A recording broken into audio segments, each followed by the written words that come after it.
midnight dreary, while I pondered weak and weary over many a quaint and curious volume of forgotten lore. While I nodded, nearly napping, suddenly there came a tapping, as of someone gently rapping at my chamber door. "'Tis some visitor," I muttered, tapping at my chamber door. Only this and nothing more. Distinctly I remember it was in the bleak December, and each separate dying ember wrought its ghost upon the floor. Eagerly I wished the morrow, vainly I had sought to borrow from my book surcease of sorrow for the lost Lenore, for the rare and radiant maiden whom the angels name Lenore. Nameless here forevermore. And the silken, sad, uncertain rustling of each purple curtain thrilled me, filled me with fantastic terrors never felt before. So that now, to still the beating of my heart, I stood repeating, "'Tis some visitor entreating entrance at my chamber door." Some late visitor entreating entrance at my chamber door. This it is, and nothing more. Suddenly my soul grew stronger, hesitating then no longer. "Sir," said I, "or madam, truly your forgiveness I implore. But the fact is I was napping, and so gently you came rapping, and so faintly you came tapping at my chamber door, that I scarce was sure I heard you. Here I opened wide the door. Darkness there and nothing more.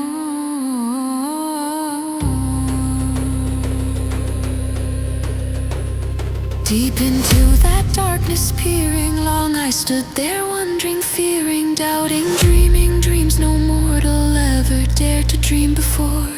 But the silence was unbroken, and the stillness gave no token, and the only word there spoken was the whispered word Lenore. This I whispered, and an echo murmured back the word Lenore. Merely this and nothing more. Back into the chamber turning, all my soul within me burning. Soon again I heard a tapping, somewhat louder than before. "Surely," said I, "surely that is something at my window lattice. Let me see then what thereat is, and this mystery explore. Let my heart be still a moment, and this mystery explore. 'Tis the wind and nothing more."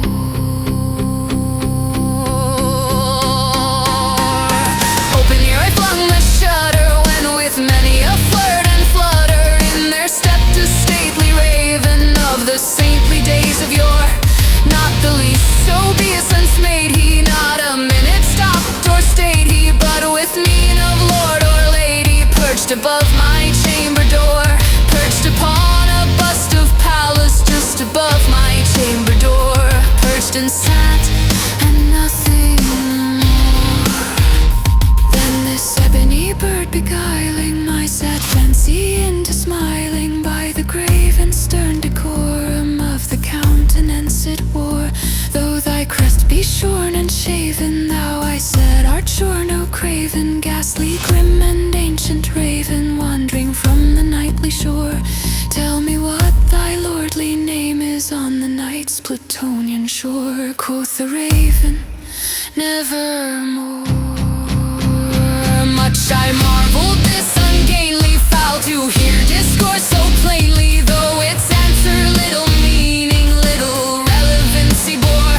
For we cannot help agreeing that no living human being ever yet was blessed with seeing bird above his chamber door, bird or beast upon the sculptured bust above his chamber door, with such name as Nevermore. Sitting lonely on the placid bust spoke only that one word, as if his soul in that one word he did outpour. Nothing farther than he uttered still I scarcely more than muttered. Other friends have flown before. On the morrow he will leave me, as my hopes have flown before. Then the bird said nevermore.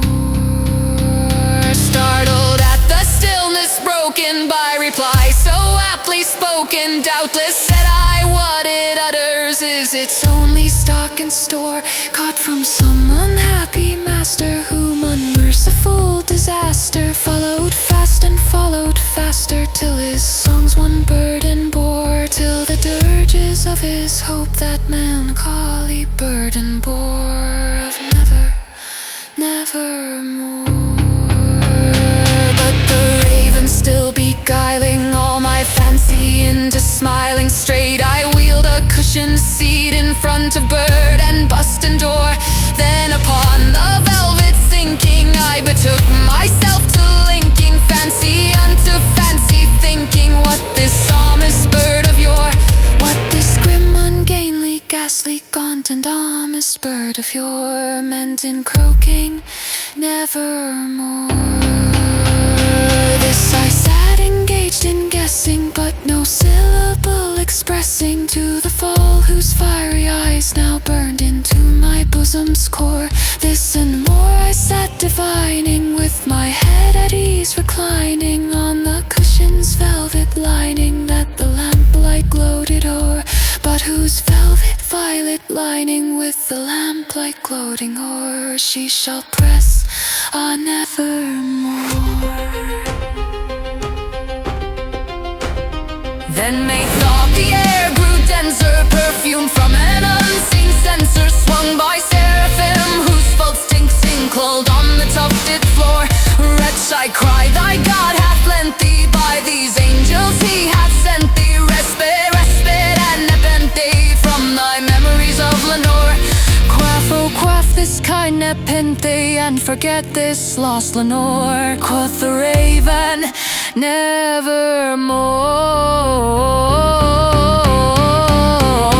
Prophet said, I think of evil, prophet still, if bird or devil, whether tempter sent or whether tempest tossed thee here ashore. Desolate yet all undaunted, on this desert land enchanted, on this home by horror haunted, tell me truly I implore, is there balm in Delia? Tell me I implore. Quoth the raven, nevermore. Be that word a sign of parting, bird or fiend, I shrieked up starting, get the back into the tempest and the night's Plutonian shore. Leave no black plume as a token of that lie thy soul hath spoken. Leave my loneliness unbroken, quit the bust above my door. Take thy beak from out my heart, and take thy form from off my door. Quoth the raven, nevermore. And the raven, never flitting, still is sitting on the pallid bust of Pallas just above my chamber door. And his eyes have all the seeming of a demon's that is dreaming, and the lamplight o'er him streaming throws his shadow on the floor. And my soul from out that shadow that lies floating on the floor shall be lifted nevermore.